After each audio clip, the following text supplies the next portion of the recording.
What's up out there, movie goers? Yes. It's time again. It's time for another movie review, and today I'll be reviewing the movie Soul Man that came out in 1986. Now, this movie stars Howe, Thomas Howe, I'm sorry, and he plays the character of Mark, in which the actor is white, and he gets rejected. He gets accepted to Harvard University, and his father informs him that, great job, son. You did a really good job in getting into Harvard, but I want to teach you a lesson. I want to teach you about hard work and how to strive for yourself and build self sufficiency, basically, by not giving you the money we save for college. And I'm gonna buy a timeshare in Barbados, and me and my wife are gonna go.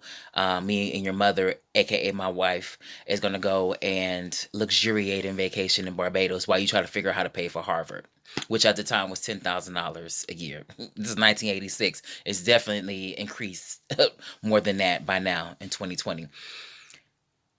So he tries to apply for different scholarships and find out different ways to pay for college.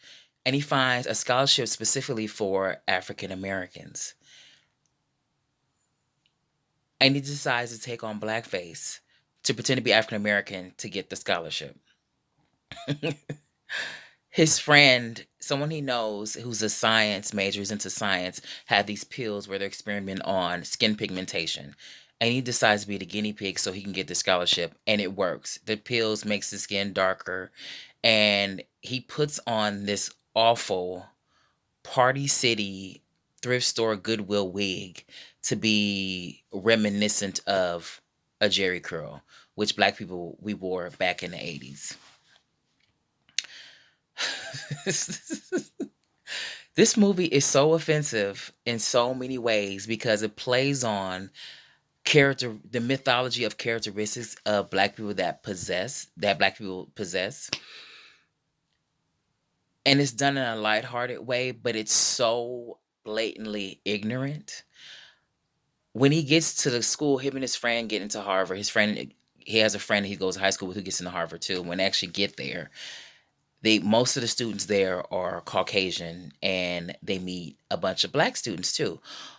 One of the characters he befriends, he ends up dating a female character, is played by Ray Don Chung, who's an actor in the 80s and a little bit of the 90s too. I haven't seen her in years in movies. I think she's kind of a retired actor or just does some acting here and there. But he befriends her, and she immediately thinks that he's black. Now, when I watched the movie, he does not look black at all. He actually looks smoked and silver with this ridiculous wig. But everybody buys in, who's around him buys into he's black, including his parents, who later on in the film visit him and get spooked by him and grab knives and everything, thinking this black person just broke into their son's apartment dorm where he's living. And I'm just looking at this like, the makeup they apply is well done when they show close-ups of it, but he doesn't look like an African American person. And it shows from different perspectives of the white characters in fantasy, but also in their dialogue, what they think about African Americans. And it's derogatory, it's bigoted, it's ignorant. It's this one white character where she actually has sex with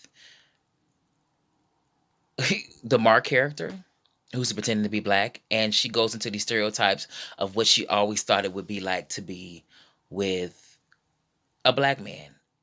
One of them including being well endowed and everything. And back to Ray Dong Chung's character, she invites him to the Alliance for African American Students at Harvard University. And she brings him there, and they all just assume that he's black. It's like no one's questioning at all whether this person is black at all. And then she was saying this is a very important meeting and everything, and he's thinking I have to dress militant, like the Black Panthers in the 70s, which is a civil rights movement or organization protecting black people, pro black for pro-black people, basically. And he dresses in military form, and he walks in, they look at him like, what? We're just having a meeting to tell you we're just allies and we want to stick together. And it's just absolutely ridiculous. And it shows when the white character is dating briefly this other white female character.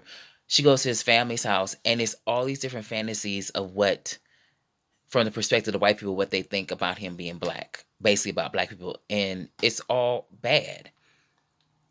But the film tries to redeem itself by having really good, semi-good black characters. James Earl Jones is in this movie. He plays a professor, and he tries to enlighten and push and encourage the Mark character who's in blackface.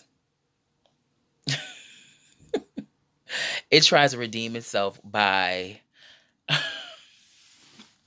showing that people are just people, by having Ray Dong Chong's character having specific things in her narrative and her storyline to her character, where he expands what he might have thought of black people before he have an experience of dressing like a black person.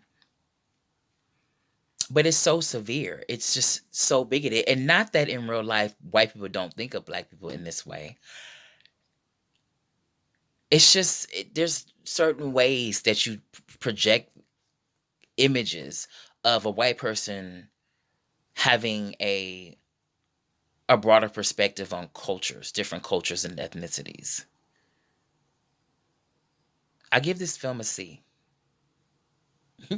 Now, please subscribe to my channel because I will be uploading a movie review a week, at least one movie review a week. And if you like what you see, please subscribe.